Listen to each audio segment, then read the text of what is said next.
성공적인 직업생활 수업을 시작하도록 하겠습니다. 네, 오늘은 교과서 84쪽부터 87쪽까지 할 차례고요. 오늘은 조금 이제 봐야 할 영상도 많고 그래서 조금 쉬엄쉬엄 조금 쉬어갈 수 있는 그런 시간이 될 것 같습니다. 네, 우리가 이제 지난 시간에 직업 기초 능력의 개념, 그리고 종류, 그리고 이런 기초 능력들을 어떻게 향상시키는지에 대해서 배워봤었는데요.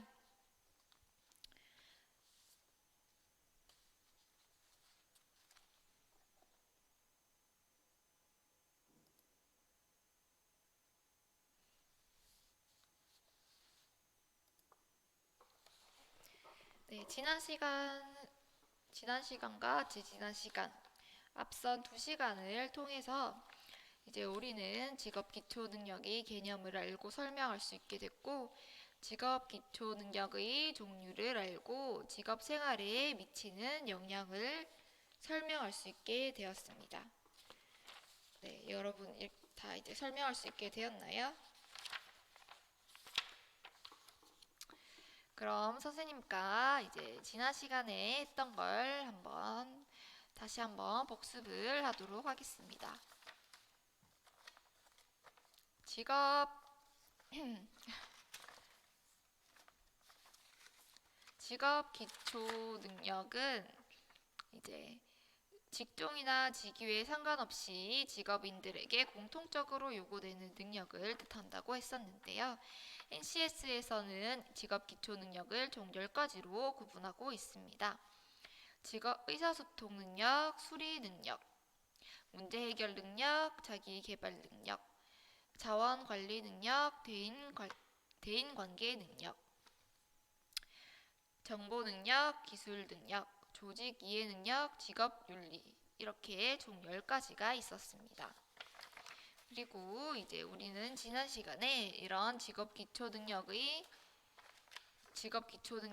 이제 어떻게 향상시킬 수 있는지 배웠었는데요. 이제 효과적인 의사소통 능력을 키우기 위해서는 자신이 가진 정보와 의견을 상대방이 이해하기 쉬운 문서나 언어로 전달을 해야 되고요. 상대방의 말을 올바른 태도로 경청하는 태도가 중요하다고 했습니다. 또한 경청할 때는 이제 혼자서 대화를 독점하는 것이 아니고 말하는 순서를 지킵니다. 또한 상대방의 말을 가로막지 않습니다. 네, 두 번째로 대인관계 능력 키우기에 대해 알아봤었는데요. 대인관계 능력의 핵심은 다른 사람에게 공손하고 친절하며 정직하고 성실한 직장 생활을 하는 것이라고 할 수 있었습니다. 네, 그렇기 때문에 대인관계 능력을 키우기 위해서 늘 상대방을 이제 존중하고 배려하고 내가 저 상대방 입장이라면 어떻게 했을까 이렇게 한번 상대방의 마음이 되어보는 것이 매우 중요하다고 했습니다. 그리고 이제 세 번째로 문제 해결 능력 키우기에 대해서 알아봤었는데요. 문제를 이제 효과적으로 해결하기 위해서 먼저 문제를 바르게 인식하고 원인을 분석한 다음 구체적인 해결 방법을 모색해야 합니다. 네, 이거 저번에 선생님이 얘기를 했었죠. 회사 생활을 하다가 어떤 문제점이 생겼을 때 이제 이렇게 문제를 이제 혼자 끙끙 고민하고 이런 것도 굉장히 물론 중요하고 좋은 방법이지만 도저히 이제 해결할 수 없을 것 같다는 판단이 서면 빠르게 주변 사람에게 이제 문제를 이제 알려드리고 빠르게 다른 해결 방법들 이제 다른 사람들로부터 찾는 것도 중요한 방법 중에 하나입니다. 네, 이렇게 앞선 시간의 이제 내용 정리는 다 끝이 났고요. 이제 교과서 84쪽을 펼쳐주세요.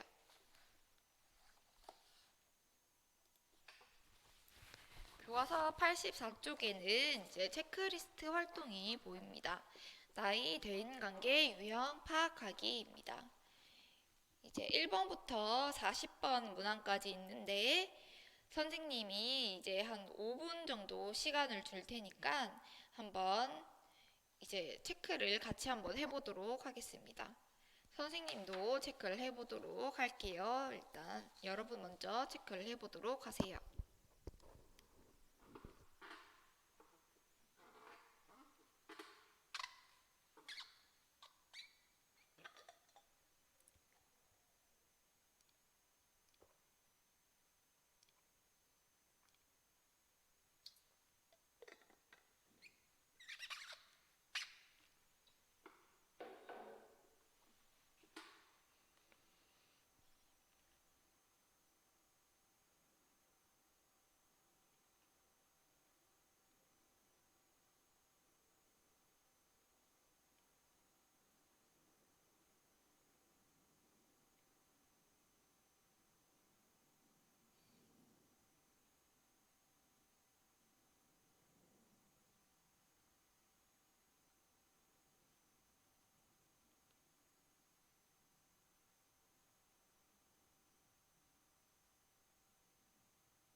여러분 다 이제 체크를 해봤나요?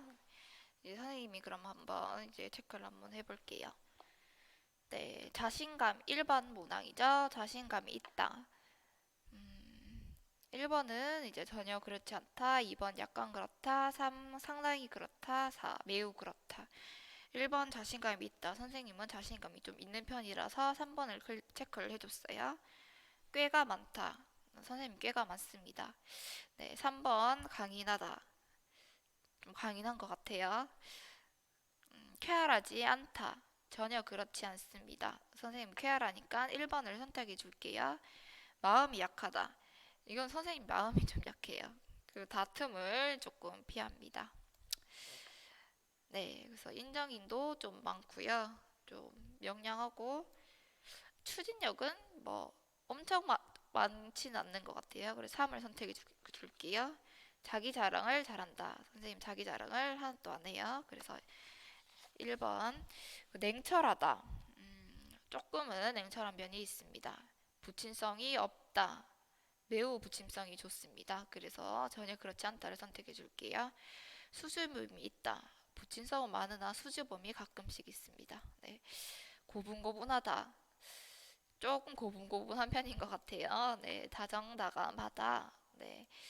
부침성이 있다. 고집이 세다.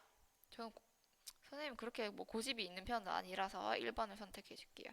자존심이 강하다. 선생님 자존심 좀 여기 비슷하게 비중간이에요. 중간인데 그냥 뭐 3으로 해놓을게요. 독하다. 선생님 독하진 않습니다. 네, 비사교적이다. 전혀 그렇지 않아요. 선생님은 사교적인 편입니다. 네, 이제 21번 문항이죠. 21번 문항 온순하다. 선생님 온순한 편이에요. 단순하다. 조금 단순한 편이죠. 관대하다. 선생님은 좀 관대하고요. 열성적이다. 열성적이다. 지배적이다. 치밀하다. 무뚝뚝하다. 고립되어 있다. 조바심이 많다. 겸손하다. 네, 부드럽다. 사교적이다. 이제 문항을 읽다 보면 알겠지만 좀 겹치는 문항들이 굉장히 많다는 걸 좀 알 수 있습니다. 자기 주장이 강하다. 계산적이다. 따뜻함이 부족하다. 재치가 부족하다. 추진력이 부족하다. 솔직하다. 친절하다. 활달하다.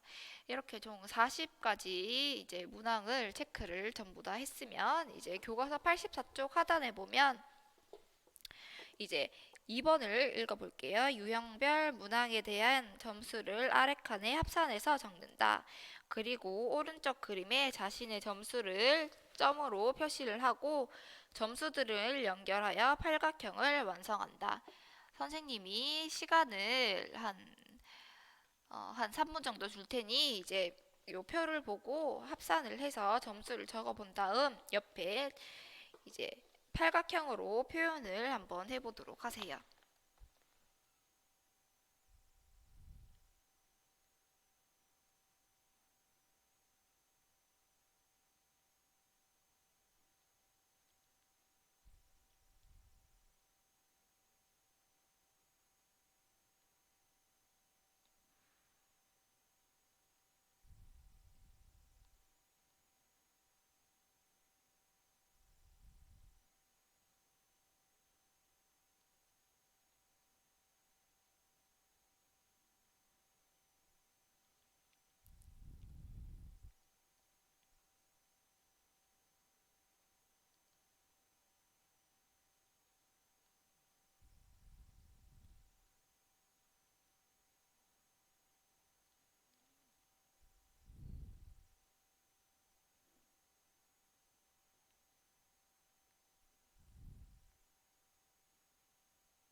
네, 다 더해보았나요? 선생님이 다 더해보고 이제 오른쪽에 팔각형을 완성해보니 선생님은 사교형이나 친화형이 가장 높게 점수가 나왔습니다. 그래서 옆에 대인관계 유형 설명을 한번 같이 보도록 할게요.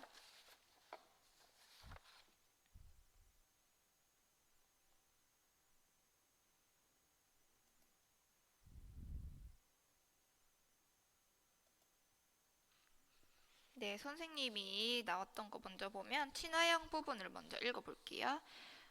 따뜻하고 인정이 많으며 자기 희생적이다. 타인의 요구를 거절하지 못하며 늘 타인을 즐겁게 하려고 지나치게 노력한다. 관계를 위해 지나치게 자기 시간을 할애한다. 선생님이 읽어보니까 이제 반 정도는 맞고 반 정도는 틀린 것 같습니다. 네. 따뜻하고 인정이 많은 건 사실이나 뭐 엄청나게 자기 희생적인 성격은 아닙니다. 네. 네, 타인의 요구를 거절하지 못하며 늘 타인을 즐겁게 하려고 지나치게 노력한다. 네, 타인의 요구를 거절하지 못하는 건 요 부분은 맞는데 뭐 관계를 위해서 지나치게 자기 자신 저의 시간을 투자하는 성격은 아닙니다. 네, 밑에 이제 보완 방법을 보니까 타인과의 정서적 거리를 유지하기 위해 노력하고 자신이 준 것만큼 받기를 기대하면 늘 혼자 속상하고 상처받기 쉬우니 감정 조절이 필요하다. 네, 선생님은 뭐 남들한테 이제 많이 해주지만 그렇게 돌려받기를 기대하면서 해주는 건 아니에요. 그 돌려받고 뭐 내가 뭐 100만큼을 해줬는데 다시 상대방이 100만큼 해주면 좋은 거고 뭐 10만 해줘도 상관없고 어쩌면 안 해줘도 선생님은 상관이 없어요. 그냥 선생님 이거 이렇게 해주는 거는 이제 선생님 마음이기 때문에 선생님은 선생님 마음대로 하는 거고 상대방이 이제 저한테 뭐 덜 해주든 적게 해주든 뭐 더 많이 해주든 선생님은 뭐 전혀 신경을 쓰는 편이 아닙니다. 네, 선생님 말고 뭐 친화형 나오는 학생들도 많지 싶은데요. 여기 보안 방법은 아주 근데 이제 뭐 여기 해당하는 사람들이라면 눈여겨볼 내용이기 때문에 한번 보안 방법 부분을 잘 이제 눈여겨 보세요. 네, 그 다음에 이제 또 나왔던 이제 사교형. 사교형은 외향적이며 활발하고 명랑하다. 사람을 좋아하여 늘 많은 사람들과 대화하기를 즐긴다. 타인에 대한 관심이 많다 보니 남의 일에 관심이 많고 감정적으로 흥분을 잘하며 충동적이다. 타인으로부터 인정받고자 하는 요구가 강하다. 역시나 이제 반 맞고 반 정도는 틀린 내용인 것 같습니다. 네, 이거는 이제 그냥 키슬러의 대인관계 유형에 대한 이제 일반적인 해석이기 때문에 자신의 이런 검사 결과에 대해서 고정관념을 갖지 않도록 이제 유의를 하면서 검사 결과를 보면 되는데요. 네, 여기 뭐 선생님이 사람을 되게 좋아해요. 그래서 사람 많은 거, 대화하는 거 되게 좋아합니다.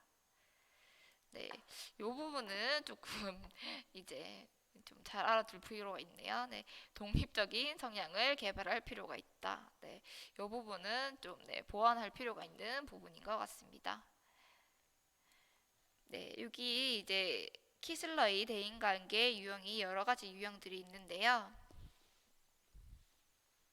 총 8가지 유형이 있어요. 네, 지배형, 실리형, 냉담형, 고립형, 복종형, 순박형, 친화형, 뭐 사교형 이렇게 총 8가지 이제 대인관계 유형이 나오는데 이제 여러분들이 이제 팔각형 도출한 것 중에서 가장 점수가 많이 나온 한두 가지에 해당하는 이제 대인관계 유형을 보고 이제 보완 방법도 한번 재미삼아 한번 읽어보면 되겠습니다.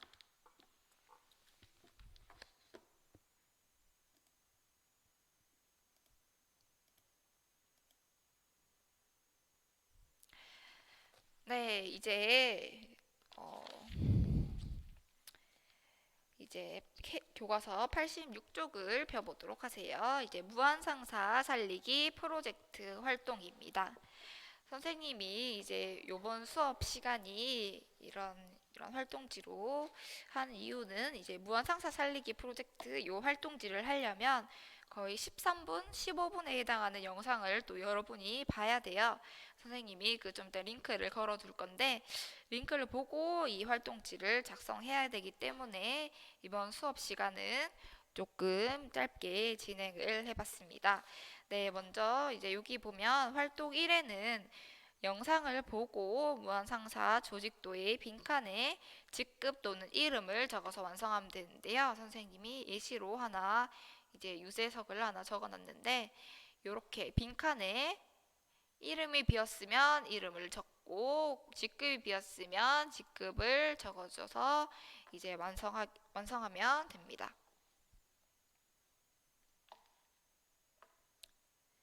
네, 그리고 이제 이번 문제는 무한상사 직원들이 직장 생활에서의 문제점을 찾아보고 이들의 성공적인 직업 생활을 위해 각 조직원에게 필요한 직업 기초 능력과 향상 방법을 제시해 보자.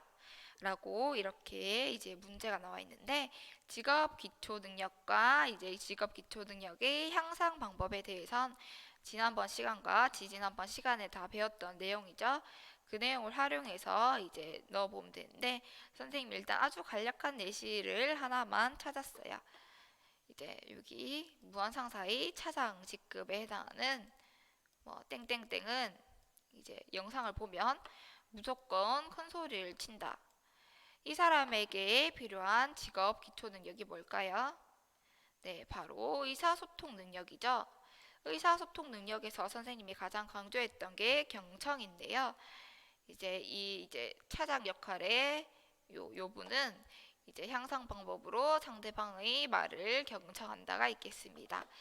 네, 여기 안에서는 이제 여러분들이 찾기 나름이라서 뭐 한 가지가 나올 수도 있고 뭐 두 가지가 나올 수도 있고 뭐 또는 세 가지가 나올 수도 있습니다.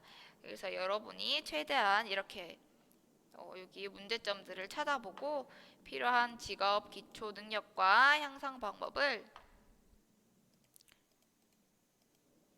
향상 방법을 잘 찾아서 생각을 해서 배운 내용을 기반으로 해서 문제를 활동지를 완성해 보도록 합시다.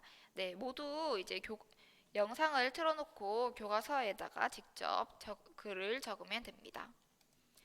네, 오늘 수업은 여기서 끝났고요. 이제 다음 시간에 또 보도록 합시다.